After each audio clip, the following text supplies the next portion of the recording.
Hello and welcome to 6 Minute English. I'm Alice. And I'm Neil. Did you get all your Christmas shopping done, Alice? I did, Neil. And I spent a small fortune. And that means a lot of money. Well, I hate buying all those presents that people just don't really want. Oh, Neil, you grumpy old Scrooge. And I hope you realise that the subject of today's show is Christmas kindness. Oh dear. I might be grumpy, and that means bad-tempered, but I'm not a Scrooge. I don't mind spending money, I just don't know what to buy people. Ebenezer Scrooge is the main character in Charles Dickens' novel, A Christmas Carol. He's a miser, and that means someone who loves money but hates spending it. Indeed. Well, on the subject of A Christmas Carol, Neil, at the end of the story, what does Scrooge buy the Cratchit family for Christmas dinner? Is it A, a goose, B, a turkey, or C, a chicken? Well, I haven't read the book, so I'm going to guess a goose. Well, we'll find out later if you chose the right answer. Now, Neil, I agree that Christmas shopping can sometimes feel pointless.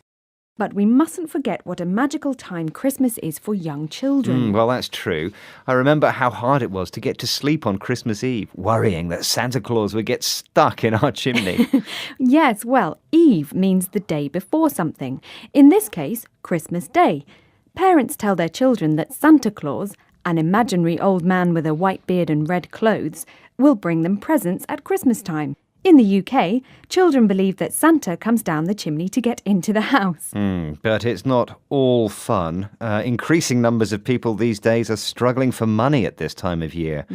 Having enough food to feed their family is what matters most, and buying presents comes further down the list. So let's listen now to a BBC Scotland report by Laura Maxwell. She's talking about a special event with lots of presents. Thank you very much. Beatrice Cadell has just celebrated her 80th birthday, and instead of presents for her, she asked her friends to buy toys. Everyone that turned up for that birthday day were absolutely brilliant, absolutely brilliant. And if it's going for something like this, it's even better, you know. Somebody else can benefit. We don't need it. We're old. So, Beatrice is celebrating her birthday and she told friends and family to buy toys instead of presents for her. Right, she had the generous idea of donating or giving the toys to a toy bank, a place where toys are given away free to people in need. The toy bank then distributed Beatrice's toys to parents who couldn't afford to buy presents for their children at Christmas. Yes, so Beatrice is happy that children can benefit or be helped by her. She says she doesn't need presents. A woman after your own heart, Neil. Indeed, and that means Beatrice has the same opinion as me. Well, that's a great example of Christmas charity. And charity means giving free help to people who need it. Yes, and here's another example, Neil.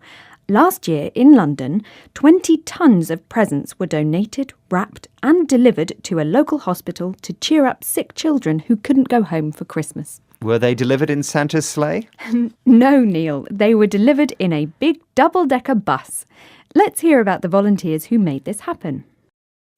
Lots of different groups of people can come together under the banner of kindness. So religious people come together, corporate people come together, young people, old people.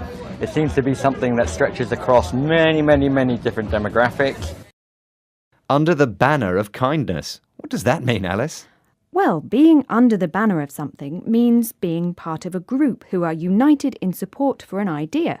And in this case, different people came together to do something kind for sick children. And demographics, what's that? Demographics means statistical information about a population and the groups of people in it. People from different groups in society are working together, the old and the young, religious people, corporate or business people. And this talk of kindness is making me feel more in the mood for Christmas. Oh, I can see that, Ebenezer. You've got a smile on your face. Now, earlier in the show, I asked, at the end of the story, what does Scrooge buy the Cratchit family for Christmas dinner? Is it A, a goose, B, a turkey, or C, a chicken? And I said a goose. Yes, and you were wrong, Neil. The answer is B, a turkey. That Yeah. makes me a goose. It certainly does. Scrooge buys the Cratchit family a prize turkey. Delicious! A Christmas Carol is a lovely story. Everybody should read it. And did you know that although turkeys are traditional Christmas food now, they weren't in Dickens's time? Oh, I see. No, they were exotic back then, and that means unusual because it comes from another country. The story was written in 1843. Now, how about hearing the words we learned today, Alice? They are a small fortune, grumpy, miser, Eve, Santa Claus, donating, toy bank, benefit, after your own heart, charity, under the banner of something, demographics, exotic. Well, that's the end of today's 6 Minute English. Merry Christmas, everybody. Merry Christmas! Please join us again soon. Goodbye. Goodbye.